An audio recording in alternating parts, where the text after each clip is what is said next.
and gentlemen. Welcome to the Seven Figure Fashion Business Podcast, where we talk about the fashion industry and how to get your fashion business to seven figures. From manufacturing strategies, cut and sew designers, to fashion hot topics and the latest fashion trends, I'm your host, Monica Monique. And I'm your host, XYZ. And let's jump into today's episode. Good morning, ladies and gentlemen. This will be my first Dear Diary or Dear Fashion Diary episode for the podcast. Again, my name is Monica. Let me reintroduce myself. My name is Monica Monique. I am a fashion designer, business owner, professional speaker, mentor. I do so many things. I've been a fashion designer for 18 years. Well, almost 18. Yeah, 18. I would say 18 years. Let's just go with that. Since high school, I've been professionally selling dresses for money. That's when I say the career started. And don't be trying to guess my age. I'm in my early 30s, and that's what we going with.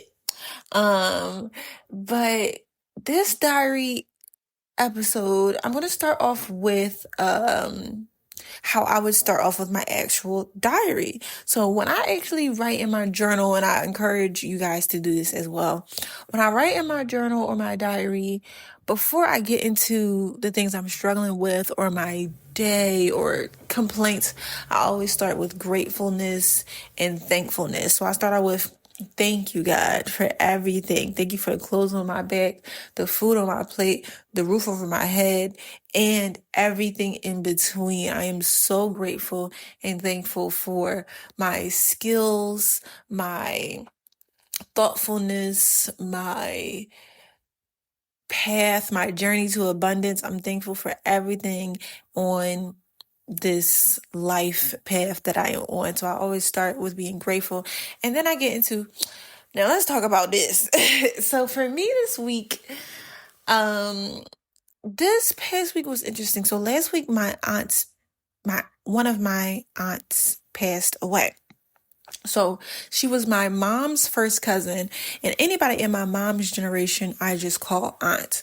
But yeah, so she was my mom's first cousin, and that was already difficult because, her kids are my age, and, I just hate seeing people pass away. Like, literally, if no one could die, I think that would be better. I can't understand how people go on living without a parent. And I know that has to be incredibly hard. And at the moment, I am truly thankful that I have both my parents and my grandparents. But seeing my cousins go through that and just kind of empathizing with them and feeling their pain was crazy. I ended up making the service dress for my aunt's funeral. So my cousin was struggling to go shopping for my aunt's service, obviously, her mother. And my mom called me and said, hey, can you actually make a dress for the service? And I was like, oh my God, of course, I will help in any way possible. And I had actually made a funeral service dress for my grandmom's sister many years ago, I think maybe a year before the pandemic. So I already knew like the specifications and how funeral dresses kind of had to be made in order to make it like really nice. And her favorite color was orange. And I made this beautiful orange gown with gold details and lace trimming and embroidery and a beautiful matching gold scarf, and did all the things for the service. I didn't ask for any money, of course. And I would just, gifted it to them and just wanted my aunt to have a beautiful dress for her going home to the Lord. So that was that. During the service, shortly after the service, what do you call the people who run the funeral home? Funeral director. The funeral director came over to me and said, excuse me, I was told that you made the dress. I would love to order 5 dresses from you. And I was like, oh, are you 5? And she was like, yeah, I would love to just have a collection of these dresses for the funeral home. Obviously families have a difficult time making or getting dresses for their loved ones who have passed away. And the dress that you made was perfect. Like, we were able to get it on her really well, and the specifications that you made it, like, everything was perfect and it was easy for us to work with. And there are a lot of times where people bring clothing that either doesn't fit the deceased, or doesn't look well, or isn't easily adjustable. And I made sure the dresses were adjustable in every single way, and still would lay beautifully. Either way, so even though I never asked for any money for the dress, I just stopped everything I was doing and made that dress within literally a day, maybe 2 days, for the service.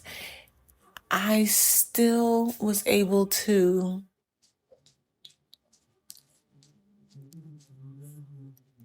be gifted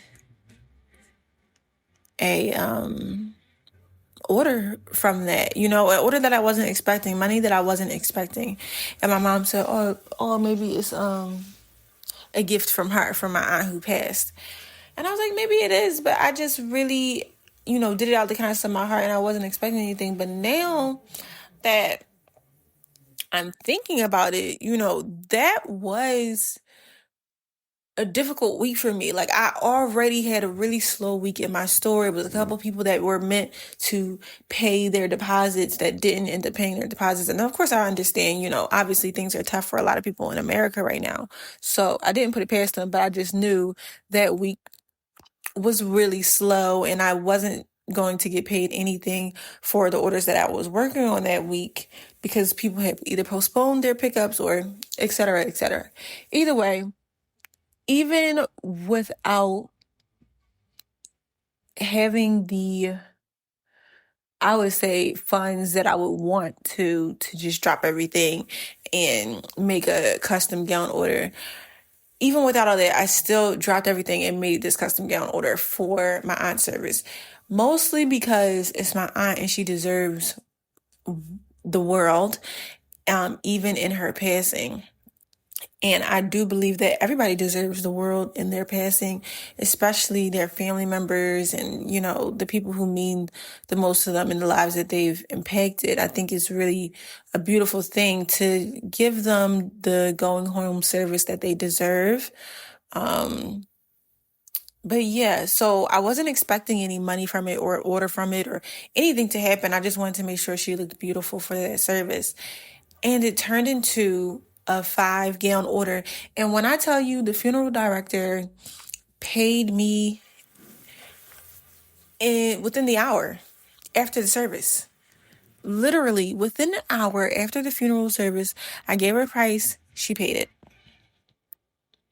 1, 2, 3, like, easy. And, of course I, followed up with her, and I was like, hey, here are the fabric colors I'm going to get for you. Here are some of the lace options I have, da da da da. And she was so easy to work with. She was just like, oh yeah, whatever you think is best. I just love the one you did. So I trust that you'll be able to, make a small collection of whatever. And yeah, so I just want you guys to keep in mind, everything doesn't have to be everything doesn't have to be easy. Some of the things that come out of a strain or come out of situations that are not that favorable are really trying to show you what you need to be doing, trying to show you a pathway to something bigger, something better, trying to give you an opportunity to walk through on the other side. Because while, yes, that week was a very slow week and, all the situations that happened, I was still like, you know what? None of this matters because I want to do what I need to do for this service. And it ended up turning into a whole collection being made, or a small collection being made for this funeral home. But in addition to that, I was like, hey, you know what? November is usually always slow for me. Maybe throughout the month of November, I'll call some other funeral homes and see what they might need if they would like a small collection made for their funeral home. And I'll definitely check back in with you guys the first week of December and let you know how that went.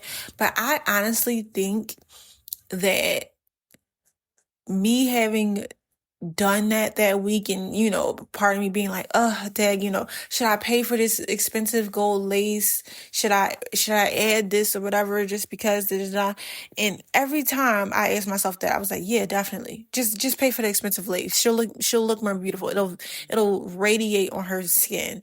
Yeah, just pay for the extra satin. It'll be good to cover her feet or whatever. Like, I did extra and beyond, and I treated that order with so much care, and I treat every order with so much care. But I am especially proud of like the struggle week that I was having last week. I am really proud that I was able to do that for her in that week, and I'm really happy and feel blessed that that was able to turn into a business opportunity that now I'm about to turn into a bigger business opportunity. So that's just my thoughts for today and my fashion business. So yeah, I mean, luxury evening wear can go into other things. It's not just weddings or proms or birthdays. It can be for funeral dresses, for going home dresses. It can be for concert attire. It can be for performers. It can be for theater. It can be for so many things. And while it's difficult sometimes when you're trying to focus on one little niche or trying to be specific, it's also an opportunity to think like there's so much more to do with your skills than what you are doing. And there's a lot of opportunity out here, especially for us fashion designers who also know how to sew or who have a team of sewers or manufacturers. Maybe it's not your main thing, but maybe it's the thing that gets you through the next year. Maybe it's the thing in the back that's always consistent money. There are so many ways to get to the money with a fashion design career, fashion merchandising, fashion marketing. And as I keep exploring more of these things to bring in extra money in slow season, or different things with my website that I'm doing to boost up online traffic and stuff, I'll keep sharing those things with you. Anyway, I will see you in a couple days maybe for the next episode. Have a good day. Bye. Oh, I'm going to end this with how I end the main episodes, which is count your blessings before you count your money. Bye, guys.